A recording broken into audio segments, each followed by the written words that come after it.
Hello everyone, আমি রিমি। আমার রোজ নামচান নতুন একটি ভিডিওতে তোমাদের সকলকে ওয়েলকাম। আজকের এই বৃষ্টি ভেজা বিকেল দিয়ে আজকের এই রেসিপিটাকে তাহলে চলো শুরু করি। পাস্তা তো আমরা সকলেই কম বেশি খেতে পছন্দ করি, কিন্তু অনেকে পাস্তা রান্না ঝামেলা মনে করে না। তাই আজকে খুব সহজে কিভাবে বানানো যায় তোমাদেরকে দেখাবো। তাহলে চলো দেখে নাও। আগে পাস্তাটাকে আমি এখানে বয়েল করার জন্য কড়াইটা বসিয়ে দিয়েছি, তাতে কিছুটা পরিমাণে জল, নুন আর দিয়ে দিয়েছি হচ্ছে সাদা তেল। জলটা যখন ফুটে যাবে তখন প্যাকেটের পাস্তাটাকে আমি দিয়ে দেবো। আর এখানে আমি ম্যাকারনি পাস্তা ইউজ করছি। এখানে সাদা তেল এই কারণেই ইউজ করছি যাতে পাস্তাটা সিদ্ধ হওয়ার পরে একটার সাথে আরেকটা লেগে না যায়। এখানে আমি জলটাকে ড্রেন আউট করে পাস্তাটাকে বাটিতে ট্রান্সফার করেও নিয়েছি। আর কড়াইতে আবারও আমি কিছুটা পরিমাণে সাদা তেল দিয়ে দিয়েছি আর কেটে রাখা আদা, রসুন আর এখানে লঙ্কা কুচিটা দিয়ে কিছুক্ষণ আগে আমি ফ্রাই করে নেব। এইটাকে একটু ফ্রাই করে নিয়ে আমি কিছু টমেটো কেটে রেখেছি, সেটাও আমি দিয়ে দেবো।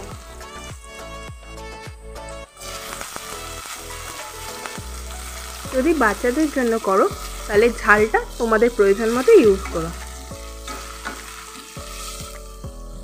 টমেটোটাকে আমি কিছুক্ষণ ফ্রাই করে নিয়েছি আর কেটে রাখা আমি কিছু পেঁয়াজ কুচি, গাজর কুচি আর দিয়ে দেবো হচ্ছে ক্যাপসিকাম কুচি। এইগুলোকে দিয়েও বেশ কিছুক্ষণ সময় নিয়ে এগুলোকে ফ্রাই করে নেব আর তারপরে কিছু মশলা অ্যাড করব। এটার মধ্যে আমি এবার কিছু মশলা আর নুনটা অ্যাড করে দেবো। ফার্স্টে নুন দিয়ে দিলাম, দিয়ে দেবো হচ্ছে হলুদ গুঁড়ো, জিরে গুঁড়ো আর দেবো লঙ্কা গুঁড়ো। সবগুলোকে ভালো করে মিক্স করে আরও কিছুক্ষণের জন্য এটাকে ঢেকে দেব।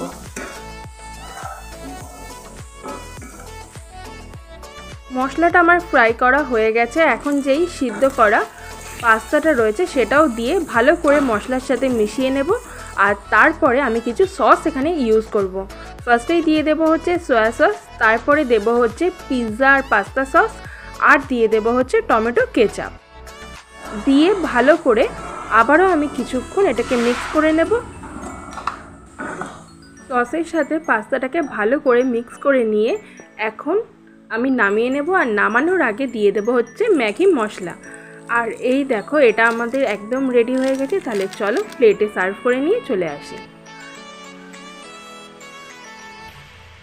আমি প্লেটে সার্ভ করে নিয়ে চলেও এসেছি আমাদের ম্যাকারনির পাস্তা।